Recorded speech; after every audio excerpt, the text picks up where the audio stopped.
What is going on out there, Codex? No, Man, welcome to another comic character of the week. I am your host, as always, Jamie J Dub. With me, as always, well, Aquaman made a surprise appearance. We got the slab guy slash fairy himself, Sal Rowe. Buddy, where can they find you?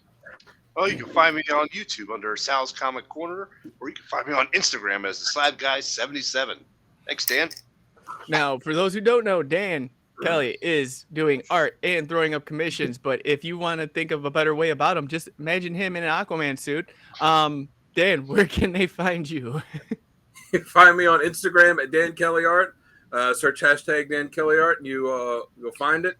Post art and music a few times a week, so go on there, follow me, like the post, leave a comment, let me know what you want to see me draw next, and what songs you'd like to hear me play. And then there's this cat right over Archduke himself, Kevy. Yo, what's going on, guys? I created a group over on Facebook and on Instagram, thank you, Dan, called Comic Character of the Day, where we post a different character, anything funny, a question, news relating to this geekery that we all love, and the cover of the day. And we just hit 500 members, and we're going to be getting doing a giveaway. We're announcing the winner on Friday. And we're going to be giving away some comics, some trade paperbacks, a graded slab from Sal, art from Dan, and an opportunity to appear on an episode of After Dark with all of us. And we would very much like to give away that prize to the special winner. You have until Friday to join up on Facebook, Comic Character of the Day. At the top of the page, there is a pinned post congratulating us for hitting that number, and post on there, I want in for the opportunity to win some free great stuff. And we appreciate everybody's help getting us to this point. So thank you so much for everything. Jamie, what's up? Oh, you already know what's up, ladies and gentlemen. If you have not had the chance yet, go check out the codexstation.com, your one-stop shop for everything Codex. Get some merch, meet the team, talk to us, let us know what you like, don't like. Definitely check out the links down below. We are everywhere. Make sure if you have the chance to like, share, subscribe. Every click helps. Trust me on that. Right now, we're sitting at 767 subscribers on YouTube. Numbers just keep climbing daily, and we want to keep pushing those numbers as much as we can. So thank you for this community. It has been a blast for the last 2 years to do this for you guys. And with that being said, let's get into today's comic character of the week. And this week we have Aquaman, Arthur Curry, and with his origin, Dan, take it away. So what's up? Aquaman's first appearance was all the way back in More Fun Comics issue 73 from November 1941, which was also the first appearance of Green Arrow and Speedy.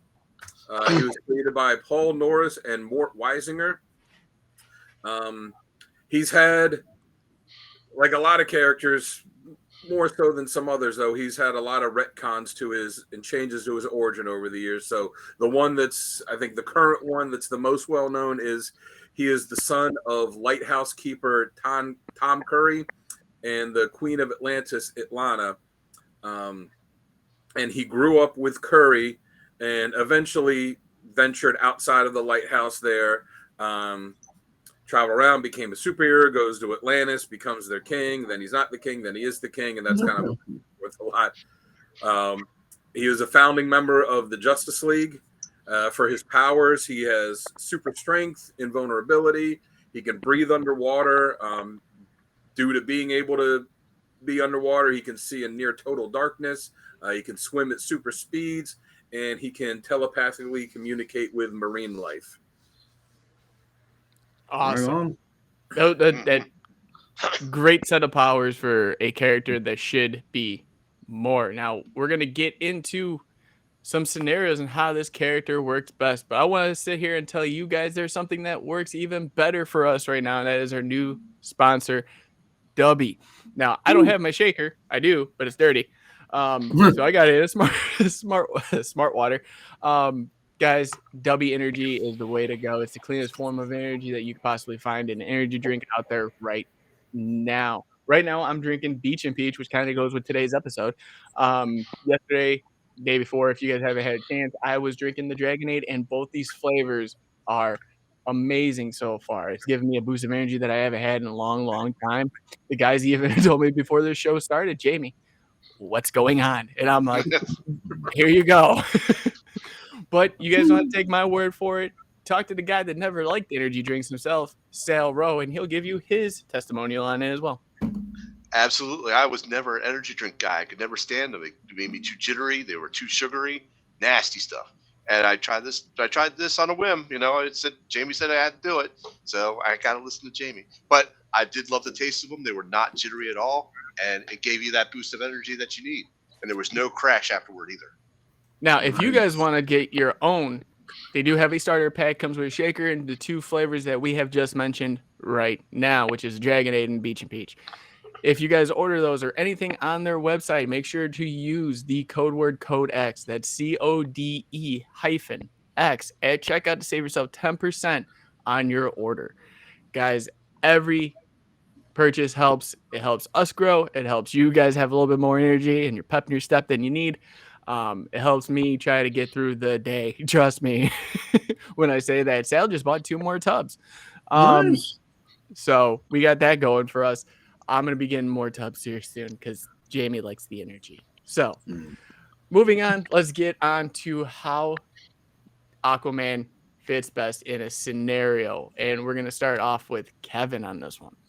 Yo, what's going on, guys? So, in my opinion, he works best as the King of Atlantis, in command of an army of aquatic soldiers, and also having the backup of every piece of sea life out there.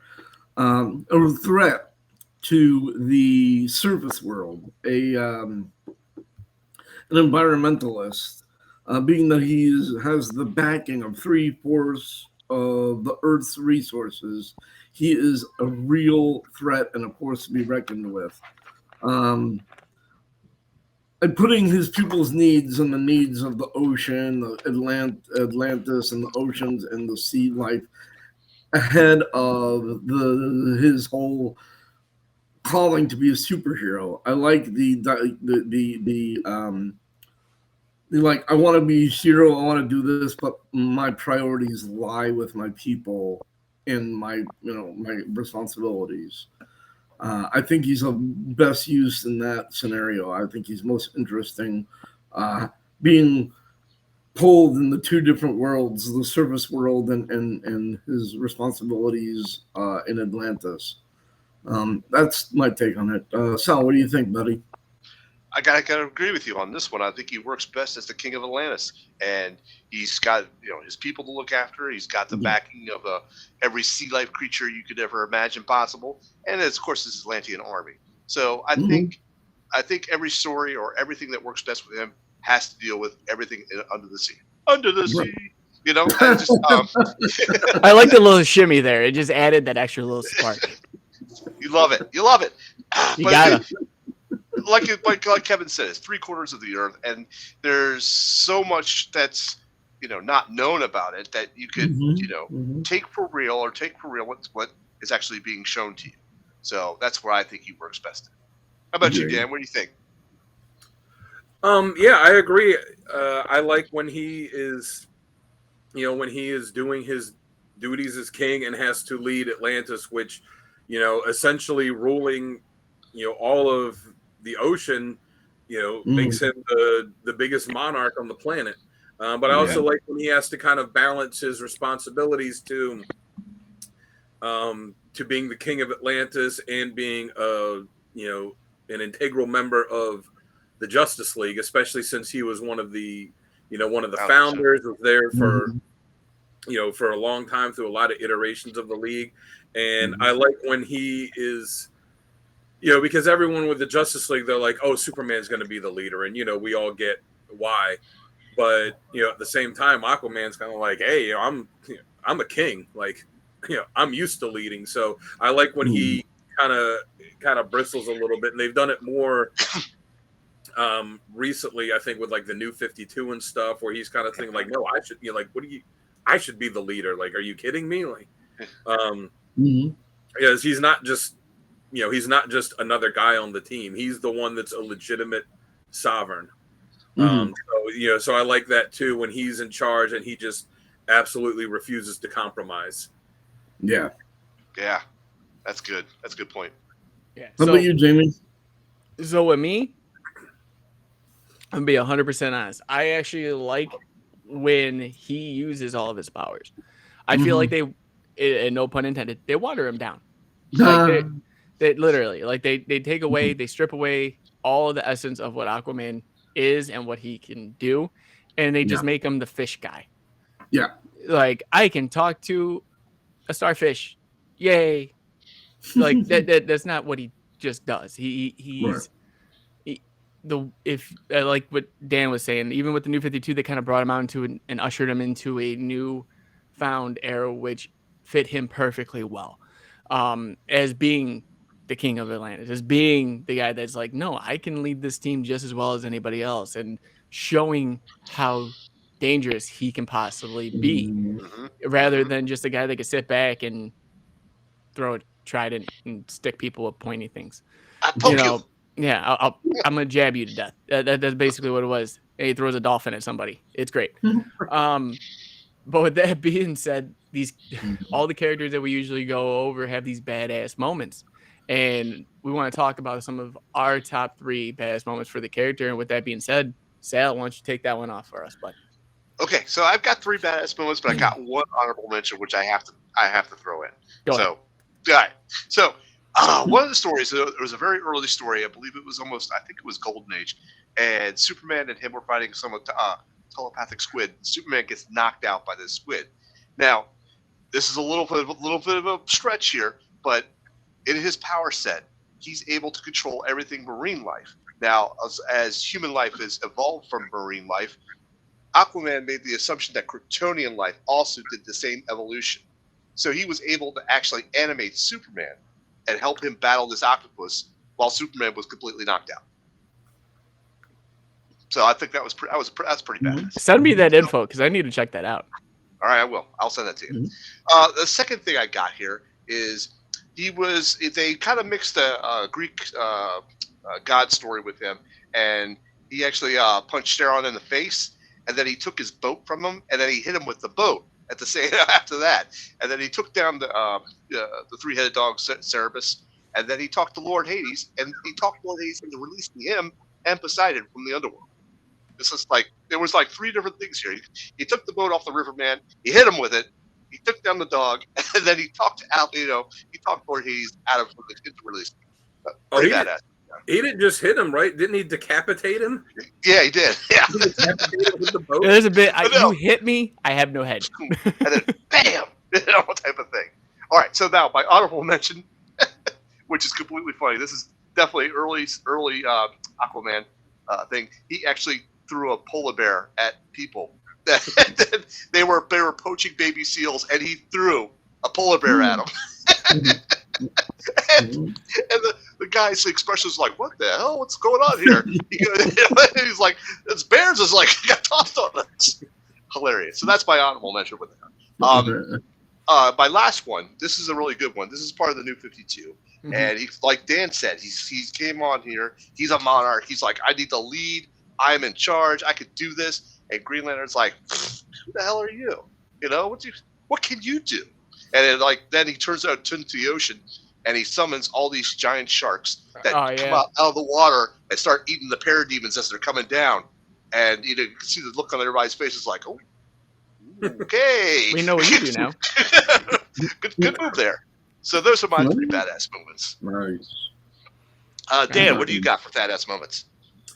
All right, so I got Justice League issue 16. I think it was from the new 52. It was it was new 52 because it was the one they launched in 2011.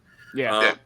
He ends up getting in a fight with the rest of the Justice League and just starts taking them apart. Like, punches Superman, knocks him through a pier. Batman's throwing grenades at him. He just runs through them like they're nothing. He's just taking them all out. I think it was the only thing that stopped him was Wonder Woman hitting him with the lasso of truth. but you're just sitting there like, all right, this, because everybody's got this, everybody's got the image of Aquaman from Super Friends from back in the day, which but Super Friends, like, I don't know why Aquaman is the only one that got the bad rap in Super Friends, because everyone was ridiculous in that. Yeah, I love Super Friends. I did too. There's that. My second Meanwhile, Meanwhile, back at the home of justice. The second one I've got is Convergence, Aquaman 2, when he's fighting Deathblow, and he's battling him, and he's going hard on him, and he says, like, I know that you've got this healing factor, so you're not gonna die. So he just grabs him and rips his throat out, and he tells him, he's like, I know you're not gonna die from this, so it's okay. And it's like, yeah, he's not gonna die, but that's still not something you're gonna see like Superman or Batman do. Like, it shows he's the one that's really, because it shows he's the one really willing to go over that line, because being a king, it's not just, it's one thing to be a superhero, but it's another one to be a monarch of a nation and have to like send people into battle and make those tough calls, and it's showing he's not afraid to do that. Another one I have is Justice League 6, when the whole Justice League is fighting Darkseid, and it didn't kill Darkseid. They're still battling, but it was just badass when Aquaman takes his trident and just stabs Darkseid right through the heart with it. And then since Sal had an honorable mention, I'll throw 1 and 2 from honorable mention: DC versus Marvel 2, when he's fighting Namor, and he just gets a giant killer whale to jump out of the water and just go flop on top of Namor, and he's like, "Yep, I win." Yeah, that's like done. So what do you got? What do you got, Kev? I hate you all. You got all mine. Just wait. There's more. Charon the ferryman, and the ancient Greek version, escort him to the land of the dead. He punched Charon in the face, took his bow, hit him with the bow, took down the three-headed dog Cerberus, and talked the Lord Hades into releasing him and Poseidon back to the land of the living. And as a reward, Poseidon, the god of the ocean, gives Arthur the trident as like, okay, you're worthy of this. So that's pretty sick. Be you worthy? Yeah. Stabbing Darkseid with the trident, Justice League Volume 2, number 6. And the one that Sal mentioned, this is Arthur's thought process. The brains of humans retain anatomical vestiges of their evolutionary ancestors, including the earliest sea dwellers. If the Kryptonians' evolution worked similarly, I can control Superman's body through that atavistic fish brain. And he basically makes Superman a guppy, his guppy, to go up against these alien octopus. And it was like, what the? But it was such a cool moment where it's shown that Aquaman is capable of taking over Superman and making him his meat puppet. I thought that was just sick. He made him a guppy. Guppy. Oh, guppy. What? Like, I got my little cousins. All I can think of is bubble guppies. Oh God! See, now I got that image stuck in my head. Yeah, Jamie. yeah, Thank you. Yeah, with a Superman shirt on. Yeah. Oh my God! This is why we can't have nice shows. We talk about this is great.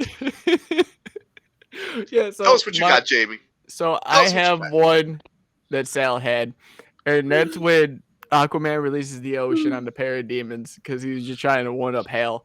Which, by the way, side tangent, I am so pissed off at that storyline because Hal should have been in the Justice League the entire time, and we got him for the first 2 story arcs.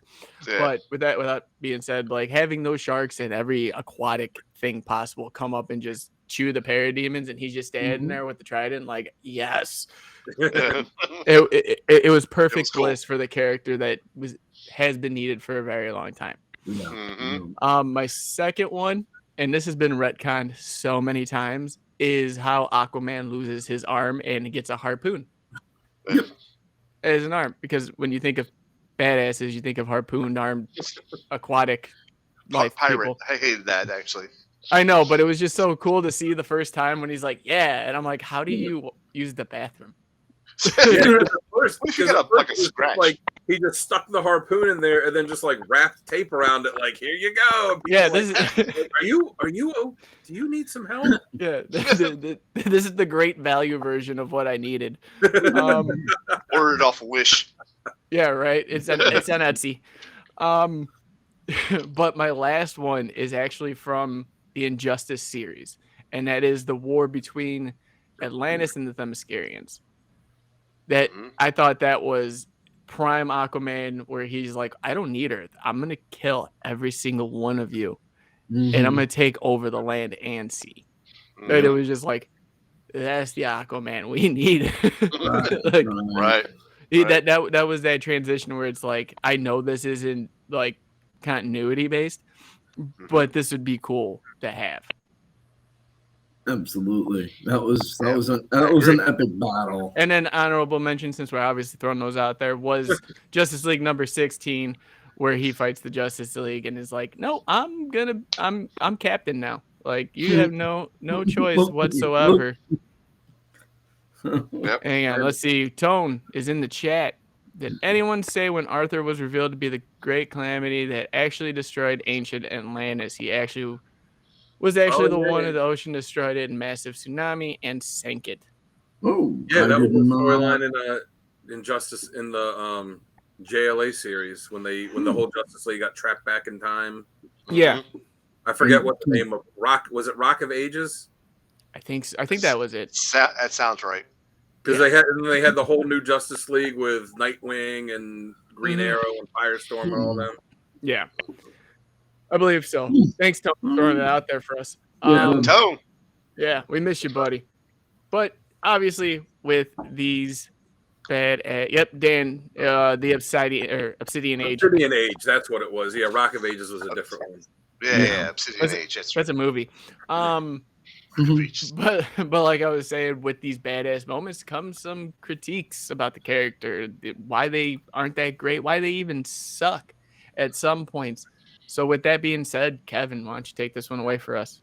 So I gotta, as much as I appreciate like Arthur, like kind of establishing his credentials to the Justice League, I think he doesn't work. He sucks on the Justice League. I'm sorry, I know, but it just doesn't seem to fit the format.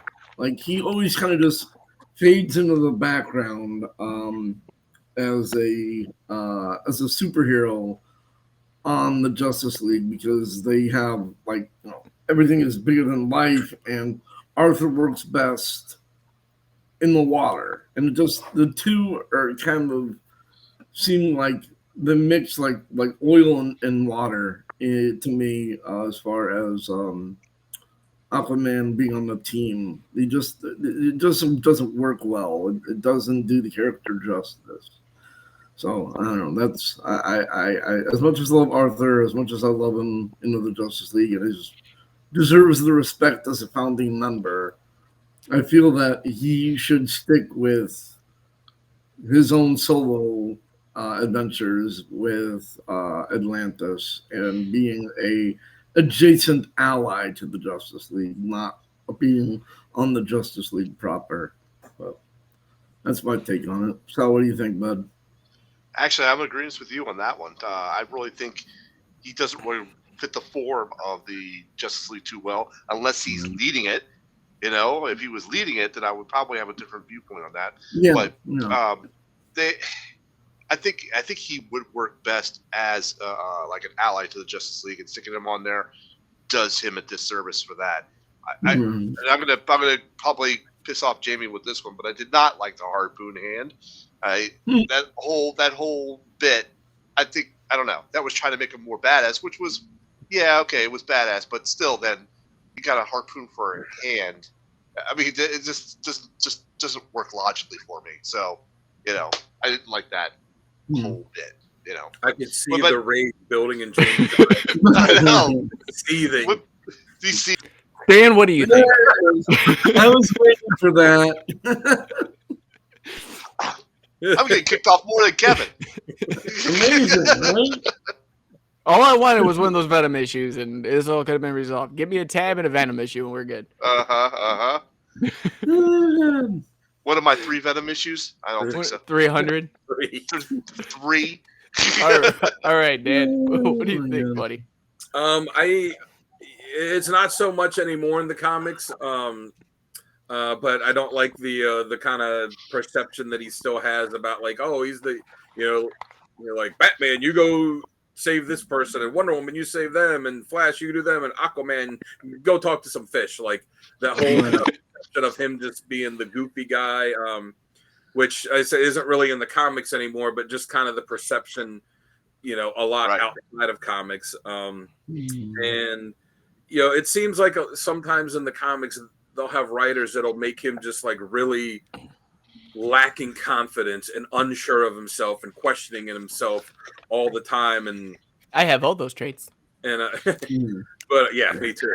But it just seems like it's way too out of character for him. Like, when you're a founding member of the Justice League, and when you're the king of the biggest kingdom in the world, like you're gonna have some internal doubts about stuff, but it seems like sometimes they write him to the point where it's it's just overwhelming, and I feel like he's a character that would most of the time be supremely confident in himself. Not there's a lot of comparisons to Namor because similar origins and all that, and they appeared roughly around the same time, but he doesn't have that level of arrogance that Namor has, but he does have that level of confidence in himself. And I feel like too many writers just, for whatever reason, try and write him differently than that. And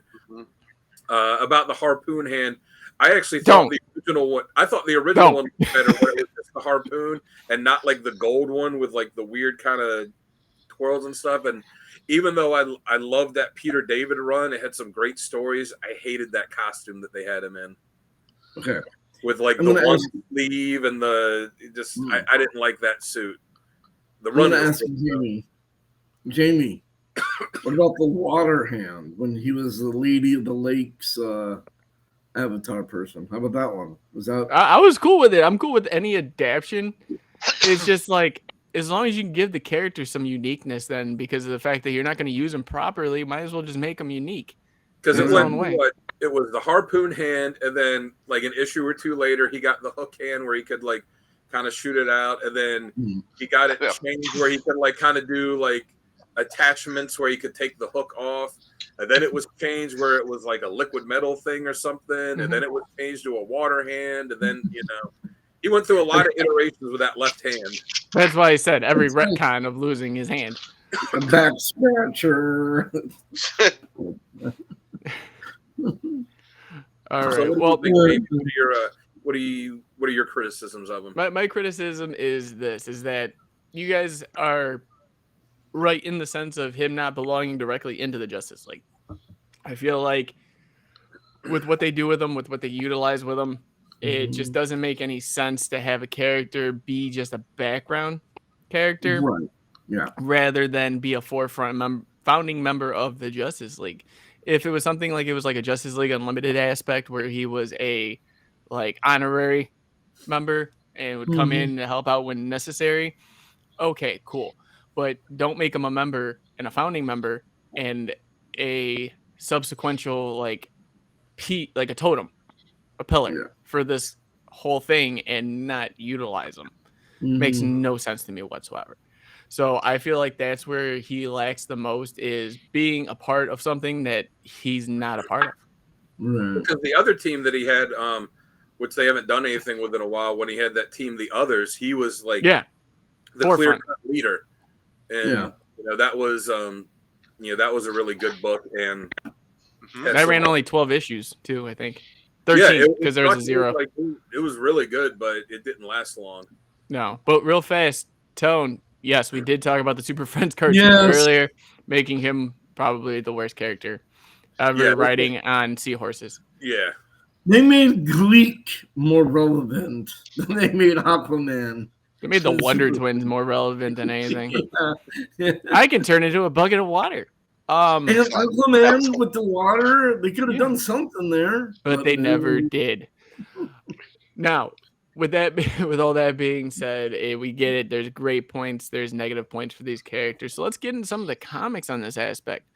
And we're going to get into top comics. But before we do that, can anyone tell me where they can save 20% on some of the covers we're about to show today? Sal. Yes, Sal. I do. I don't think these other guys know, but I do. Go for it. I know. So, guys, go over to Heroscornercomics.com and check them out over there. They've got a huge website that's got back issues, that's got slabs, it's got store exclusives, and a lot many other things. You can even set up a pool service with them. And if you use the checkout word codex, that's CODEX, no hyphen, you can save 20% on that order.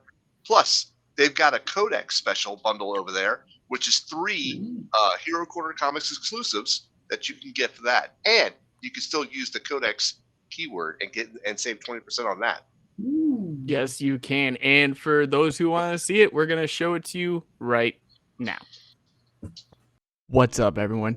If you're anything like me, you love comics, but you also love a good deal. And our friends over at Heroes Corner Comics have just the deal for you. From exclusives to back issues, graded slabs, current issues, and even set up a subscription with them. And all you have to do is use the keyword CODEX at checkout.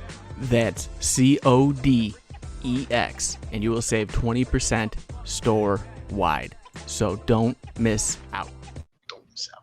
Yeah, definitely don't miss out. Oh, look at the guest appearance. But yeah, don't miss out on that. Like Sal said, the Codex bundle is 3 Heroes Corner Comics exclusives. Guys, Tim did do an unboxing for him. He got some great stuff. I know that Bloodstained Teeth, that cover is just immaculate. I do love that. But yeah, he got some great stuff out of there, and he could use, like Sal said, the code X keyword to save the 20% on that as well. But that I ordered that bundle. Sorry, I ordered that. Yeah, I haven't gotten it yet, but I did do it and can confirm that the codex keyword saved me 20%. Awesome. Nice. Awesome to hear. But like I said, let's dive into some of these covers. And with that being said, let's start with Dan. Oh. Dan the man. All right, well, moving along, I'll start on my left. It's the Aquaman #0 from the Peter David run, where the harpoon hand that we've been talking about, that's where you see it. It's just it was kind of the height of the 90s, we're trying to badassify everyone, but I mean, look at that. He's got that pissed off look on his face. He's got the harpoon there, the wave coming up behind him. He's just kind of looking you dead center in the eye, like, I'm coming for you. What are you going to do? Then the middle one is the Aquaman 0 from New 52, which I thought Aquaman was one of the, I'd say probably top 3 of the New 52 books. And that cover is just so awesome, where he's literally just bursting through the cover with the trident pulled back, just ready to just stab the life out of you with it. And then on the end, the Brightest Day cover #2 was when they had right after the Blackest Night series, when they brought back a lot of dead characters who Aquaman had been dead at the time, and they brought him back. And it's just a really cool cover where you see him kind of kneeling there. He's holding the trident. You've got the White Lantern symbol in the background, and then looking at the reflection in the water where you see him as the Black Lantern, which, like the zombified characters as they brought him back.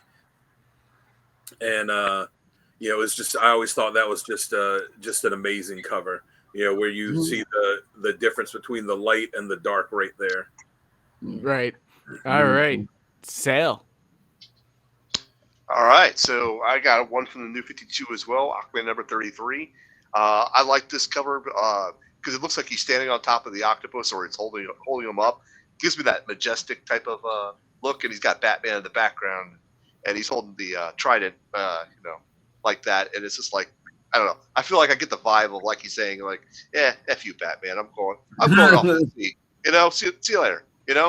And next one I got the Aquaman number 35. This is just a badass cover because it's a full-on fight.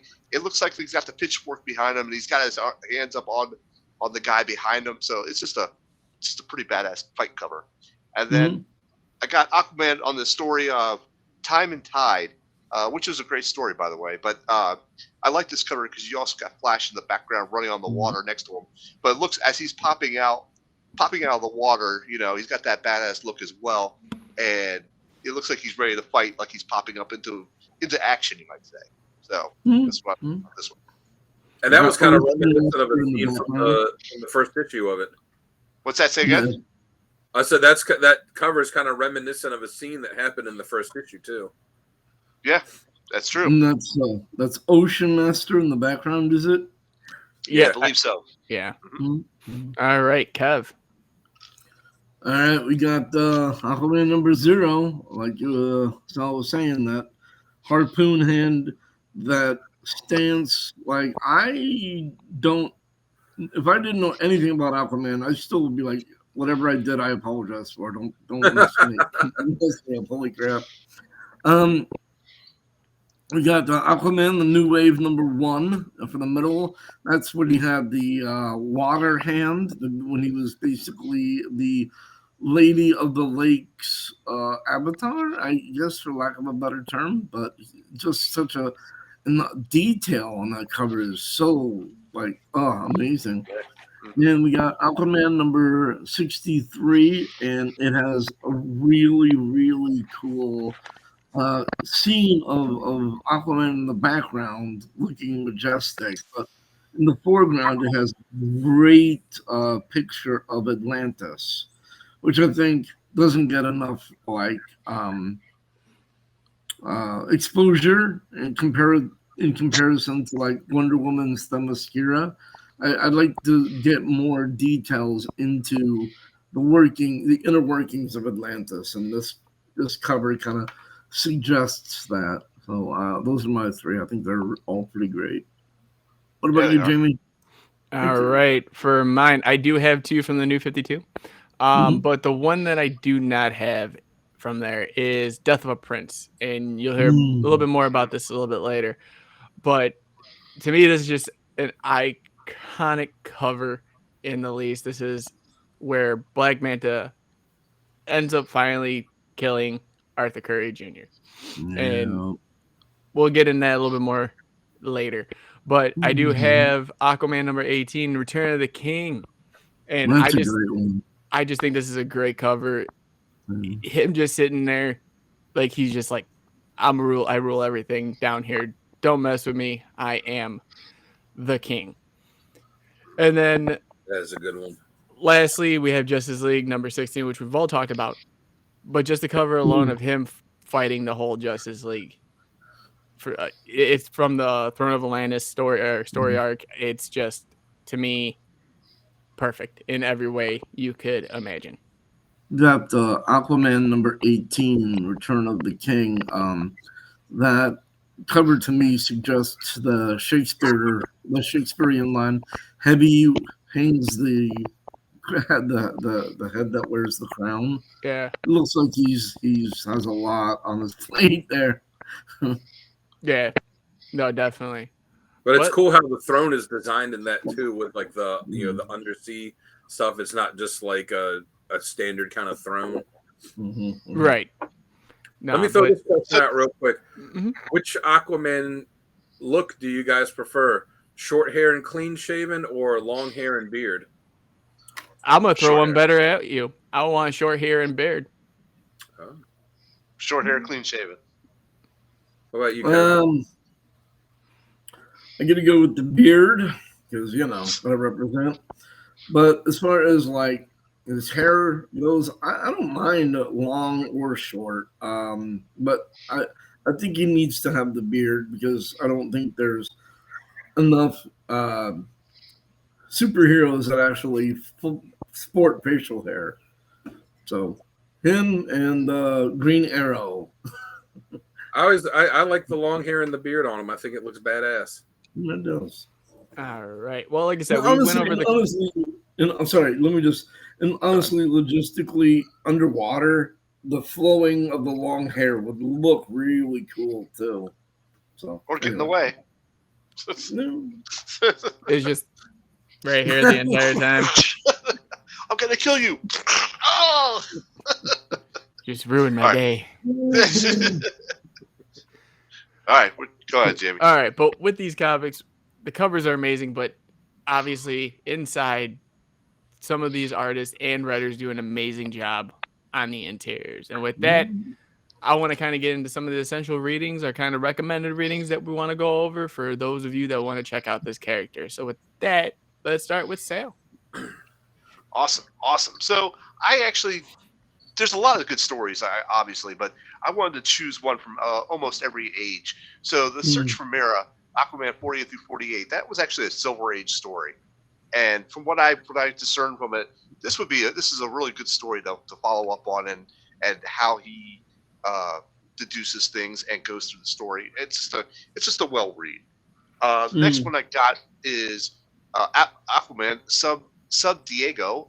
This is Aquaman 15 through 22. This is a Bronze Age story in which San Diego actually gets submerged underwater, and the humans there actually become Atlanteans, you might say, or underwater beings that he has to help out and take care of as well, because now they are part of his world. So, and then lastly, I got Aquaman Volume 1 from the modern age, The Trench, the New 52, by Jeff Johns. I mean, Jeff Johns says it alone right there. I mean, you can't go wrong with that. Right. So it's definitely a good read and definitely a good pickup. Yep. All right, Kevin. I did not do this in the right order. That's like my usual for me. But I'm gonna go with in order. Aquaman Time and Tide. It tells the origin of Aquaman. So if you want to kind of understand where he comes from, what he's all about, I would start with Aquaman Time and Tide, and then Aquaman Sub Diego. As Sal was saying, it basically some major event happens, and Aquaman now needs to deal with the fact that thousands of people are now in a situation where they fall under his purview. And Aquaman American Title kind of continues that story. So Sub Diego and American Title are kind of more of an not epically long, but a much longer story. So I'd go with Aquaman Time and Tide, Aquaman Sub Diego, and Aquaman American Title in that order. And for me, if I were to recommend what to get into if you're interested in finding out more about Aquaman. Dan, what's up? What do you got? Got the same thing that you got. Ha! That's funny. So I'll start off with Aquaman Time and Tide. It was a 4-issue miniseries that Peter David did. Like you guys said, it's a good retelling of his origin, even though his origin has kind of changed since then.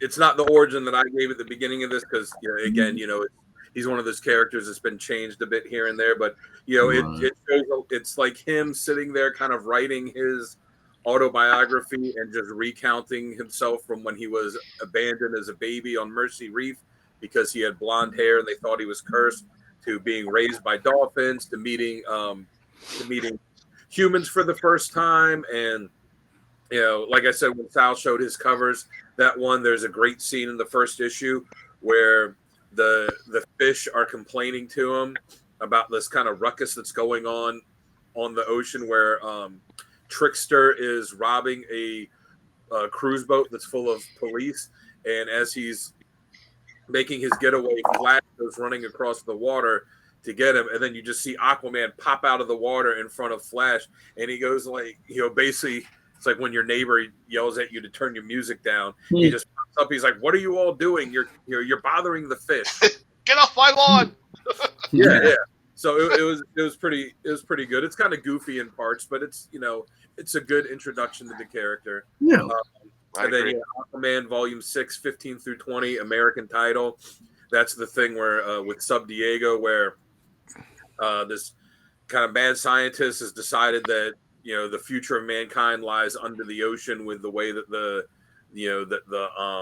environment's being destroyed. So he sinks San Diego, which then becomes Sub Diego, and makes everyone water breathers. So now they're they can't survive on land. They have to live underwater. They have to adjust to a completely new way of life. And Aquaman, who's on the outs with Atlantis at the time, kind of takes over as their protector. It also introduced a new Aquagirl who was has disappeared in recent years, but was a really good character for a while there for DC. And then Aquaman Volume 7, issues 1 through 4, The Trench from the New 52. That's like I said, I thought that was one of the best titles from New 52. And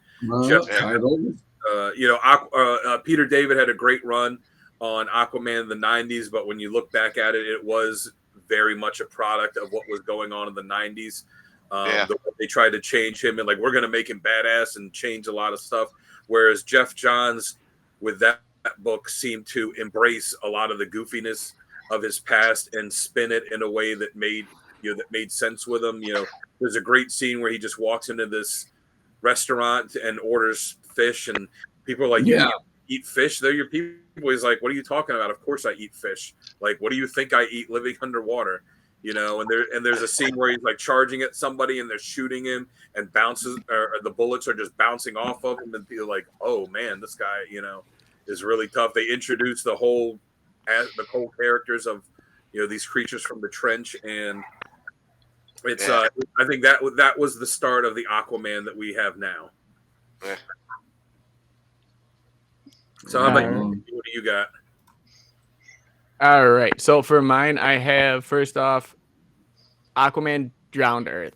For those who don't know this storyline, it was in the DC Universe rebrand.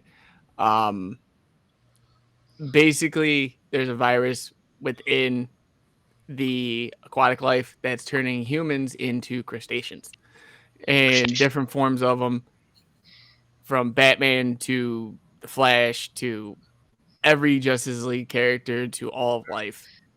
This is one of those mini events that really held true to what it was supposed to be.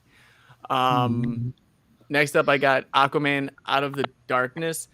This is more of a story about what Aquaman, like there's things that in Atlantis that were so secret and kept secret that Aquaman found out about later on, and how Atlantis really does work. So if you want a good Aquaman Atlantis story, this would be the one I would suggest for you.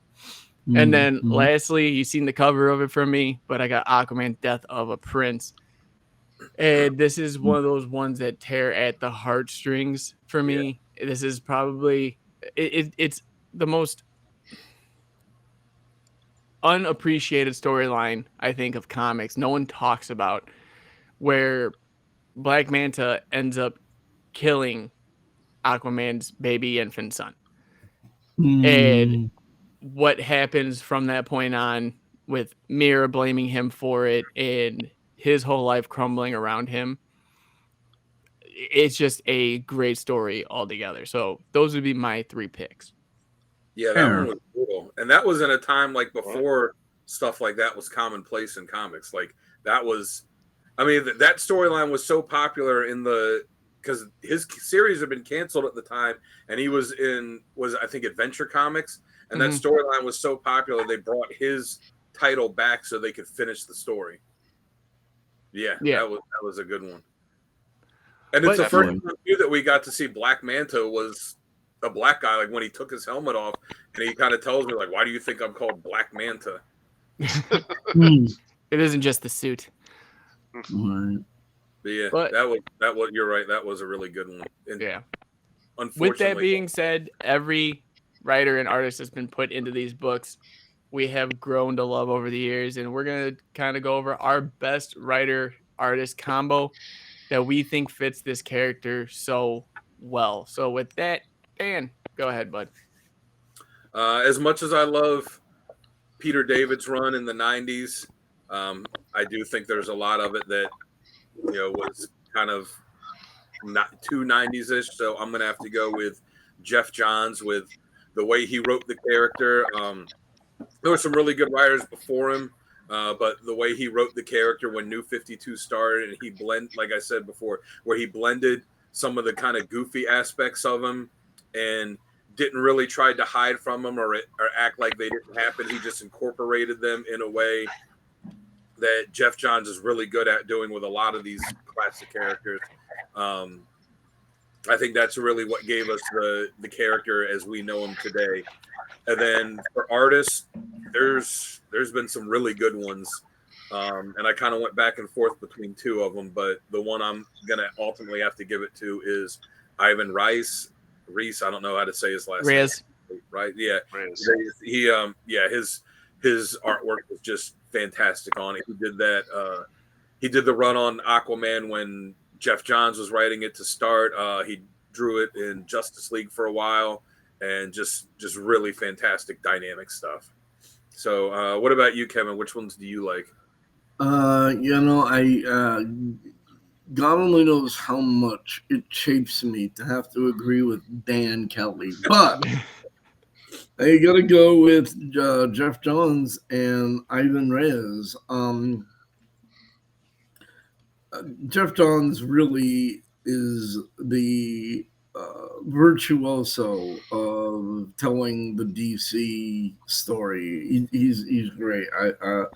So he knows the characters very well. He tells the characters as they're supposed to be told and expressed. And Ivan Reyes, I love the fact that he draws Aquaman with all the different, like clean shaven, short hair, long hair, beard, long hair, beard, short hair. He does the character in a dynamic way, and it changes realistically. And I think he just does a great job with the illustrations on our good buddy Art there. How about you, Sal? What are you thinking, bud? Well, you guys made some great choices, but I'm going to actually defer to Dan's first choice, Peter David. I enjoyed that writing, so I got to say it was good. So when I think of Aquaman, I pretty much go with that. And for artist, I go with Jim Lee. I think Jim Lee draws him the best for me. Fair, very fair. How about you, Jamie? What you got? There are times in life where something so wrong should never happen, and I gotta go with Jeff Johns and Ivan Reyes. Wow, three. That's a first. I'm the oddball. Yeah, that's weird because usually I You're am. the- Look, I love Peter David's run. Don't get me wrong. I've got the whole thing. I just felt like looking back on it, with all the stuff where they were trying to make everyone in the '90s super gritty. That he had I some agree with you. stories, but the grittiness that he added to them kind of got over the top a bit. I can agree with that. I can agree with that. But I think but the late 80s and 90s is when I was really getting into the comics. So I think that's what my first really exposure to the media of Aquaman. So I think that's why it kind of resonates with me. I mean, Sal, it's not too late to change your answer and agree with all of us. No. I mean, I don't think I've read anything by Peter David that I didn't like. Join us. Join us. One of us. One of us. Oh God, that's just too good. But I think this is a great spot to end, obviously, for tonight and this episode of Comic Character of the Week. Ladies and gentlemen, once again, I am Jamie J-Dub. With me, as always, is the man, the myth, the legend, the fairy guy himself, Sal Rowe.